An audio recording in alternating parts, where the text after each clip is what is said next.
So, guys, the conversation surrounding Georgia football players and what they're doing when they're off the field has come back to the forefront, right? It surfaced again, Maria, because we, of course, found out that Smil Mondon and Bo Hughley were both charged with misdemeanors last weekend that included reckless driving. So, of course, we knew there would be some conversation at some point about that for SEC Media Days, whether that was at the podium, offline, or what have you. And I want to give you a quote first, starting with Kirby Smart. He said, "Our Classic City Collective for over a year has been substantially fining guys for those things. That's not something that's new. That's something that's been ongoing outside of my jurisdiction that they decided to implement and have done for a considerable amount." So for you, is Kirby doing enough to punish his players when they're arrested for traffic violations, or do you need to see more?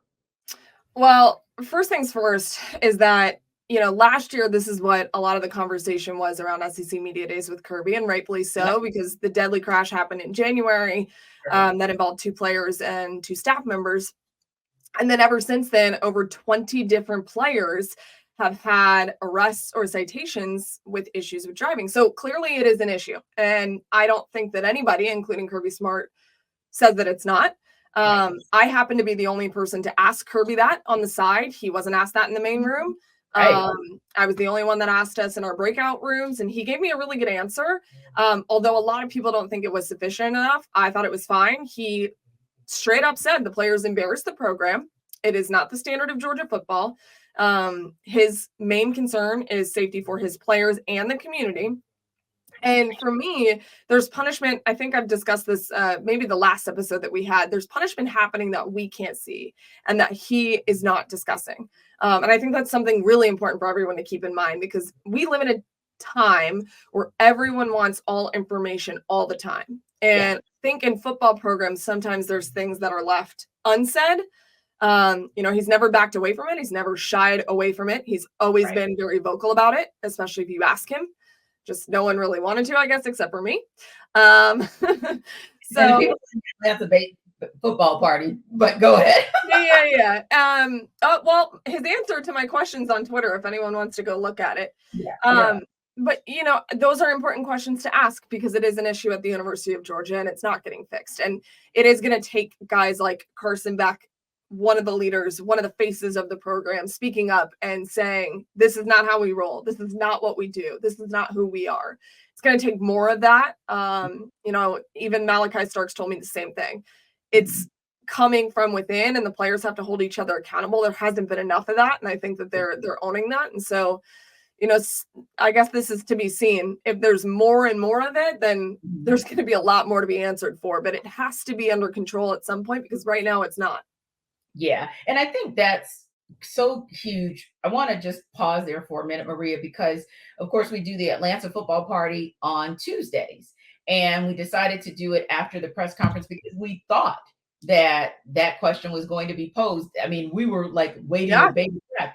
Sure. And Jarvis, along with Brian Gephardt and I, listened to the entirety of a press conference, and we were baffled as to why no one asked. And so glad to hear or get confirmation for our audience that you did ask the question, because we said somebody locally has to ask that question in a side conversation, like a one-on-one, because it's a legitimate question. But I also wanted to just point out something that we felt like as well, and Jarvis, chime in here too, but you can't tell everything. This is a world that wants to know everything, but some things need to remain in the family.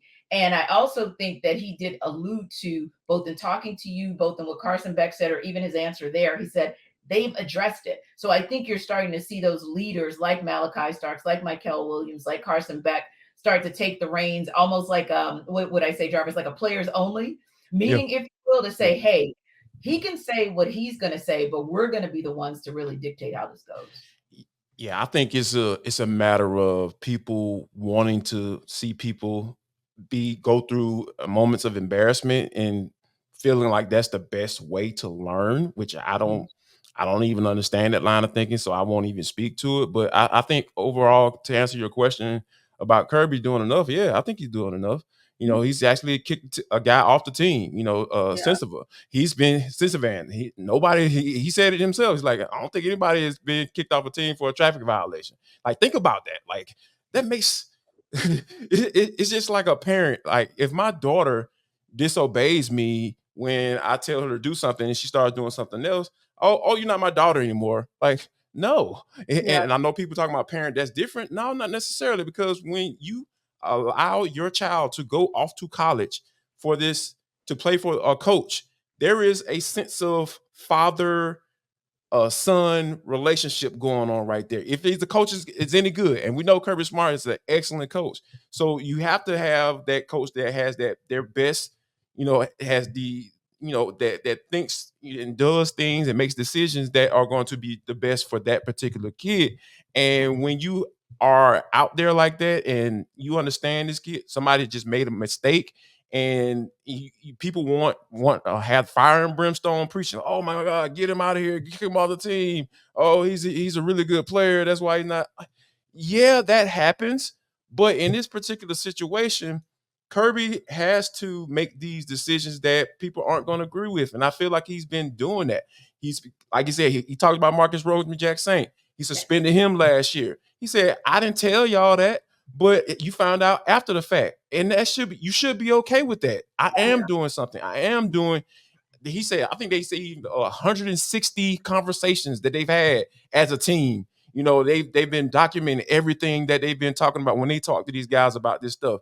So yeah, like when you talking about 18 to 22-year-olds, and yeah, you can have everything in place and can do everything you possibly can to make sure that kid or these young adults don't make bad decisions. But guess what? They still gonna make bad decisions. You just make sure you have everything in place, so you won't be looking crazy. When you have something like happened back in 2023, when those two one of the employee and a player passed away.